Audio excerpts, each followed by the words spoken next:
Hello and welcome to Rajya Sabha Television. You're watching The Big Picture with me, Frank Rausan Pereira. I must say it's good to be back in our studio here in Delhi. Let's focus on the program now. A PIL was filed earlier this month in the Supreme Court urging that political parties registered with the Election Commission be brought under the RTI Act. BJP leader Ashwini Kumar Upadhyay petitioned the court that the political parties registered under Section 29A of the Representation of People Act of 1951 be declared public authority under Section 2H of the RTI Act of 2005.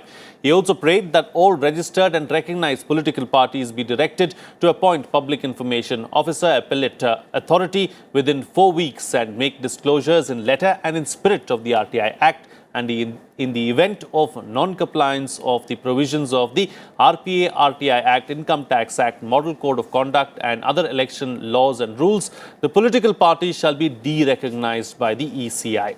The Supreme Court on Monday issued a notice to the Union of India and Election Commission of India on the plea seeking direction to bring all national and state-recognized political parties under the ambit of the right to information.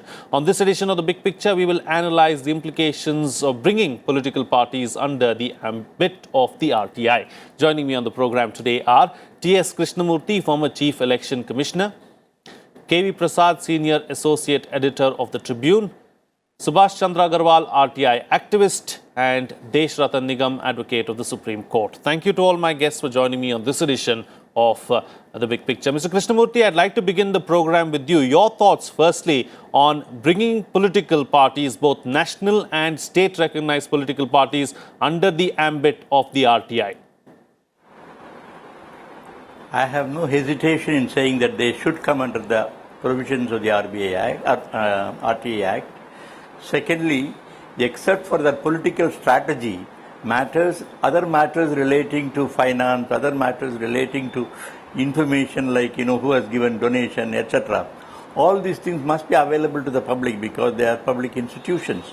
I mean, they are getting money from the public, so absolutely the public should know what is happening in the political party.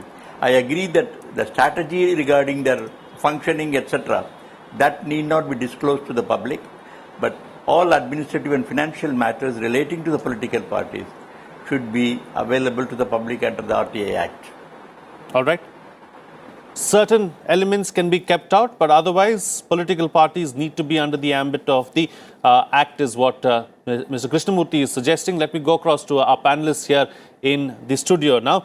Subhash Chandra Agrawal, your thoughts really as far as this particular issue is concerned? You're a petitioner who's petitioned political several parties times. Are already under RTI Act because of CIC verdict dated 3rd June 2013. They have neither complied with the verdict, nor challenged in the court, nor amended the law. Therefore, practically and technically and legally, they are already under RTI Act.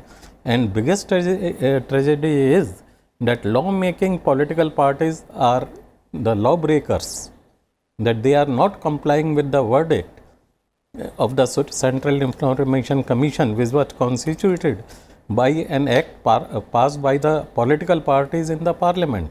And as Mr. Krishnamurthy said, that something may not be disclosed. Already RTI Act is a very balanced act. There is Section 8(1) with 10 exemptions that safeguards the political parties from disclosing all types of information. For example, I remember when the verdict was passed on TV channels, all the 6 political parties were represented on the TV channel, and I was on the other side alone. They will ask how we made selection of candidates. Firstly, that is not recorded. Information is only that which is existing on record. That is neither existing on record in writing or orally. Secondly, we have a Section 8(1)(a). It also covers strategic information. Selection of candidates is strategic. This is one example. Therefore, political parties are already under RTI Act, and this is not the first petition of Mr. Ashwini Upadhyay. Myself and ADR. Petition is already pending for long at Supreme Court. That Supreme Court should make political parties abide by the CIC verdict, because neither they have challenged the verdict nor they have amended the law, and parliamentary committee was formed to discuss the matter. But the law could not be changed. Evidently, the decision takers must have been advised that any change in law might be struck down by the Supreme Court. Right, right. So, Desh, Ratan, Nigam, I would like to come to you now. And as a lawyer, how do you see this this particular issue really? You know, as long as the CIC order is there, it should be implemented. But I leave CIC order for the time being aside. Now, it's a good step, a good motive on behalf of Ashwini Upadhyay of BJP.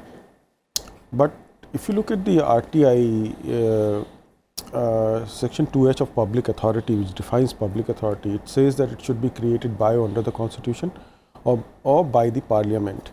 Now, these parties have not been created by the parliament, although they are formed under the act of the parliament, which is Representation of People's Act, which is not the same thing as being created by the parliament. So unless until you change the law as it exists now, it would be slightly difficult. Although the motive is good, we all want that there should be transparency in the working. But to me, I think it should be only to the extent of funding. Their inner working, which if it is revealed, may give advantage to other political parties. That should not be revealed. You know, funding is all right, because then if you look at the anti-defection law also at the same time, where the money power is used, that is where it can help you to curb that defection also at the same time. But the law as it stands today needs to be amended to bring it under the RTI Act. All right, all right. So the law needs to be amended really to bring it under the ambit of the RTI is what the lawyer on the panel is suggesting. So far on the panel, of course, there is consensus on one thing, that political parties need to be brought under the ambit of the RTI, and probably, you know, some issues of strategy and the likes can be left out of the ambit of the RTI is what the consensus is. But talking about consensus, KV Prasad, there seems to be a consensus really as far as political parties are concerned, at least on this issue, that they do not want to be under the ambit of the RTI. Well, that has been the case. We've been noticing it for such a long time. The fact is, the certain flags they've already put up, including on the internal workings, how they arrive at certain decisions. All that has already been discussed or flagged during this brief conversation we've had on this subject. But of course, the prime concern which most people are looking at is the funding.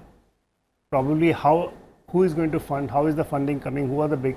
Many of the Western democracies do practice such declarations. In our country too, we know that declarations have to be filed with the Election Commission, because every candidate has to deposit at the end of the term his or her books of account, and everything is there.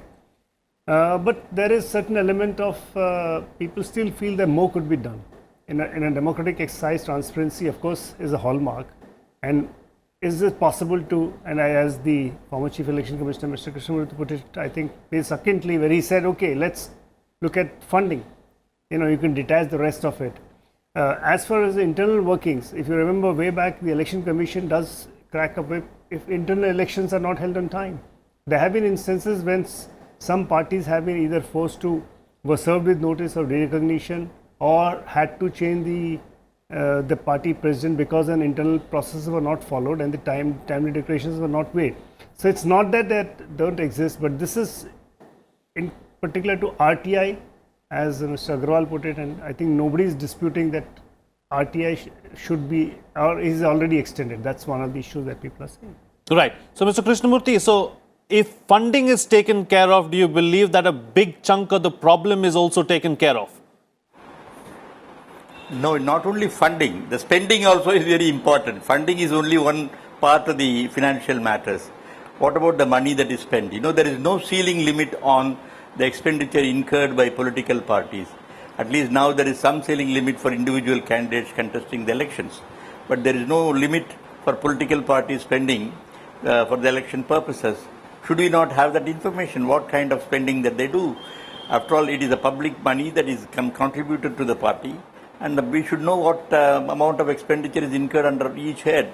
So, merely funding, all matters relating to finance should certainly be available to the public. I agree with Mr. Subhash Agrawal that there is already a ruling of the Central Information Commission and that they should fall under the ambit of the Election Commission.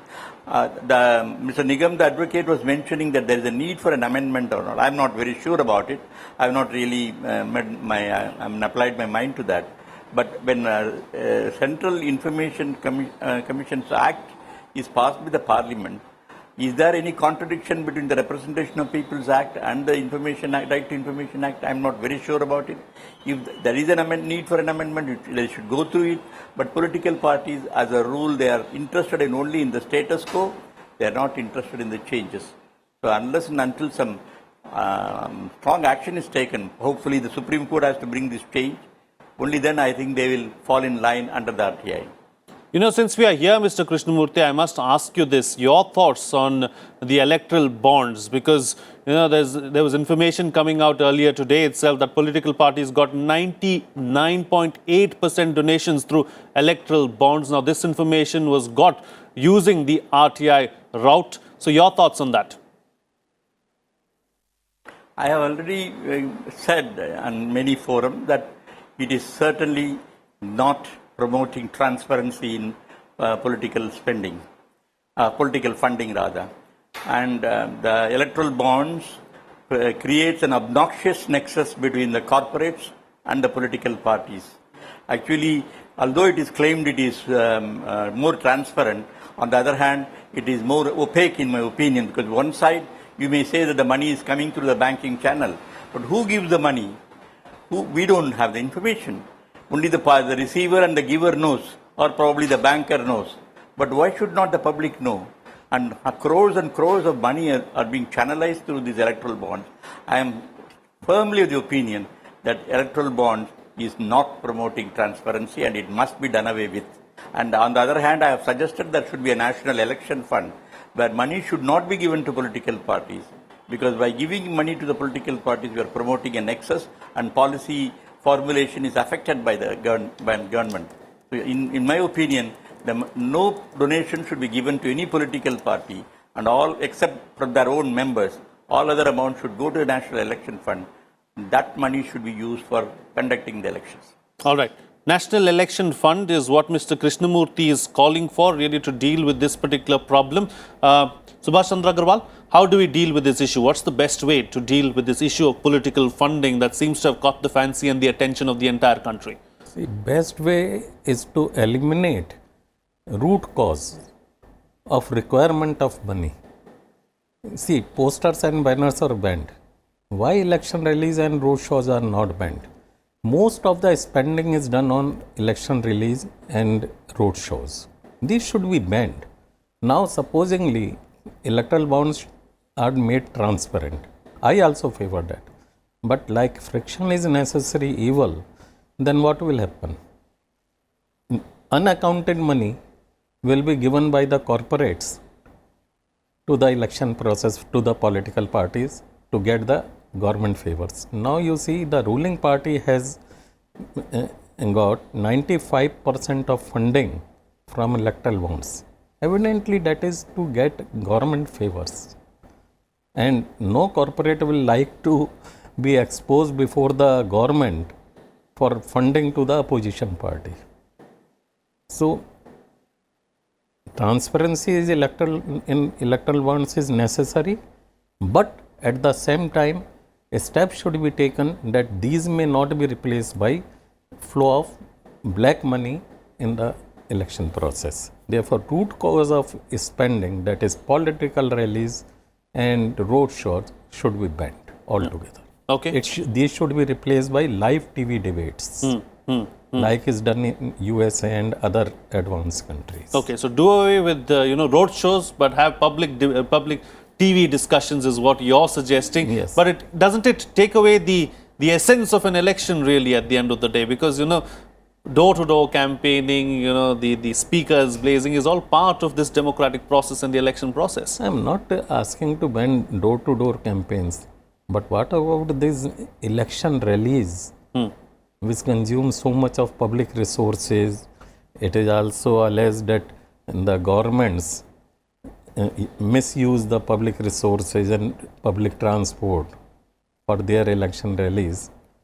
And evidently, much of the spending is done on election rallies. Right. I have seen in Haryana where an independent candidate, very well aware that he will be losing security deposit, spent maximum money on an election rally Right. to show his richness, to exhibit his richness. Sure. Okay. Right. Deepak Nigam. See, the fact remains that, again, the motive is laudable. But the fact remains now, if you start disclosing who funded you, suppose the political party changes and the new party comes, they might become vindictive also. How to take care of those, loopholes so that no vindictiveness or enmity is shown or adverse action is taken against people who have funded. Now, popularity of a party is also reflected by the amount of funds they get. See, Congress used to be funded a lot. Then they suddenly became very unpopular, came down to 44 seats. The funding also accordingly went down. So people will, give it to a party donation mostly when they see that particular party is very popular. So sometimes, the logic given by my co-panelists that to get favors from them may not always be true. There may be instances, but at the same time, people love to give, and there is instances of donating to a party which is more popular.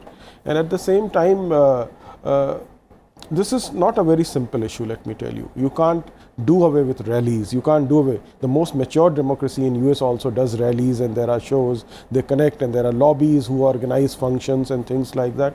So it is an integral part. Direct connect with the people is an integral part of a democratic system. How to balance that is a very ticklish issue. At the end of the day, you make n number of laws. It will come down to implementing them.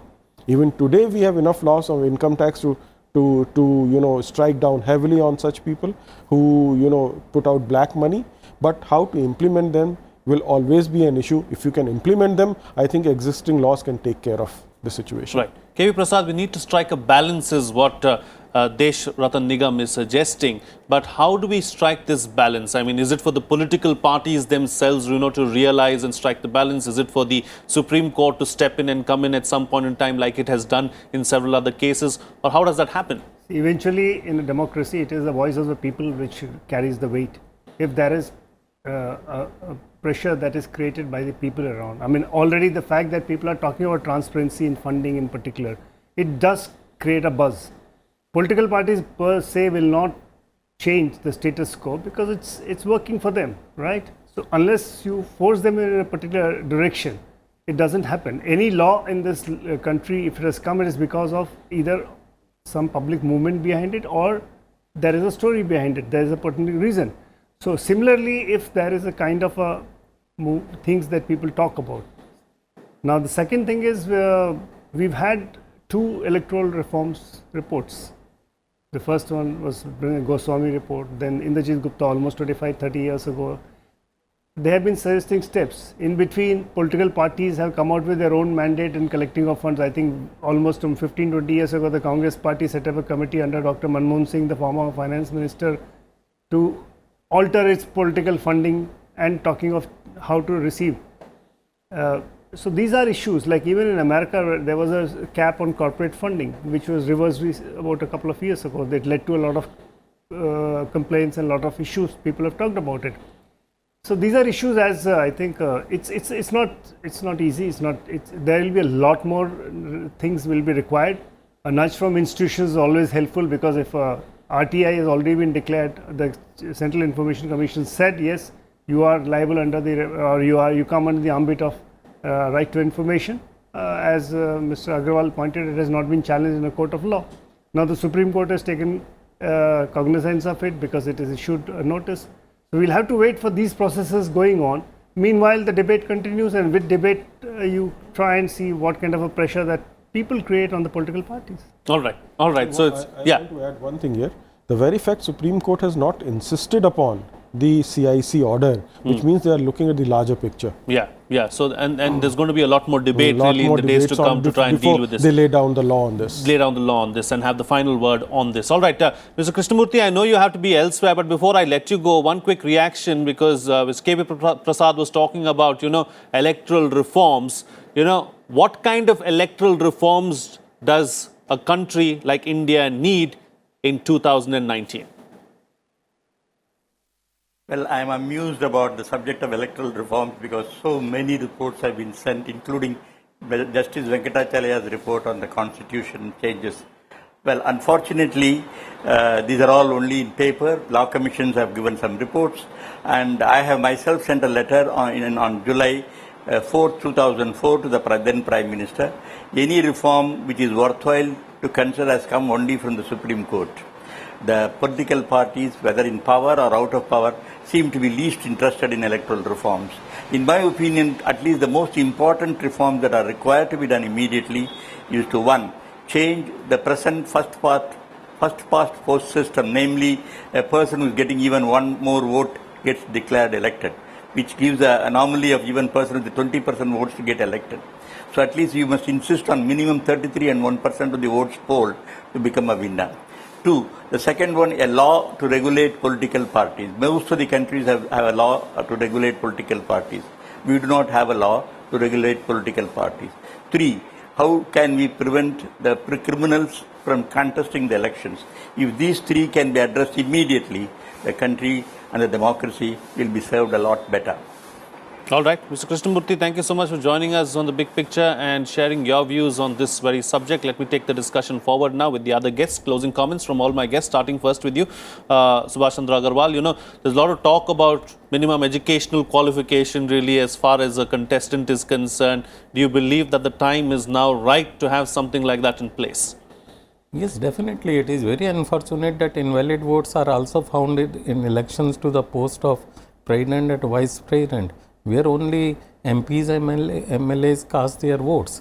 Need is for a surgical strike for massive and consolidated poll reforms. How funny is that a person cannot represent more than one constituency or for both Lok Sabha and Vidhan Sabha. But in our country, a person contests from more than one constituency. So it is a wastage of public fund to have unnecessary by-polls for such purpose. Rather, system should be that a sitting MP or MLA must resign from the earlier post before filing the nomination for other seat. So we need a massive and consolidated poll reforms. Our Prime Minister rightly suggested for simultaneous elections to Lok Sabha and Vidhan Sabha. But where is the way out? Supposingly, once simultaneous elections are there, like was the system before 1967, and an assembly is dissolved in between because of no confidence motion or something else, then the system and the chain will again break. So there should be some system, and my suggestion is elect the Chief Minister or Prime Minister through secret and compulsory vote of all the members of lower house on nomination signed by at least 34% members. Any party will be fielding a candidate who will, in their view, will be liked by the opposition also. Right. Right. And that person may be de-seated only by a no confidence motion passed by the same process, but with compulsion of naming the alternate leader in the same motion. Yeah. And the speaker and deputy speaker can also be elected in the same manner. Right. So we need to have multi-level changes really to bring in something like this. Desh, Ratan, Nigam, what's the best way forward? See, I think apart from the reforms that we have discussed, and law about crimes, and they are all in place. I said it's about implementation and also speeding up the judicial process so that those people can be convicted or acquitted in due course of time, and soon. So that can take care of the problem. I said the laws are there. But one important aspect which I want to point out is manifestos. They seem to be promising a moon to the people, and there is no check, and people do get taken taken for a ride for that. They start believing their leaders, and ultimately when they find out either the law prevents them from implementing those schemes or whatever you have promised, or you don't even have resources, the country does not have resources. So there needs to be a scrutiny of the manifestos by an expert committee so that some kind of a control is there, and also manifestos just about 48 hours before the election should not do. It should be at least a month or two The moment you declare election, within 10 or 15 days, the manifesto should be there on the ground, so that they so can that people are well informed well and better informed. and there is enough discussion and scrutiny also, as I am suggesting. Sure. KV Prasad, close the show for us with your concluding remarks. Well, I think it's a work in progress. I mean, in 70 years, there were a lot of checks and balances that have come into place. And obviously, when things go wrong, people wake up and say, hey, this is not happening and let's do something about it. I'm sure lawmakers also realize the pressures that they face. And I think, as I said, when institutions start nudging you in a direction to look for reforms and public debate takes place, I think both hit the ground running. All right. On that note, then we'll call it a wrap on this edition of The Big Picture. Thank you to all my guests for joining me on the program and putting things into perspective for us. That's it from me. See you again next time.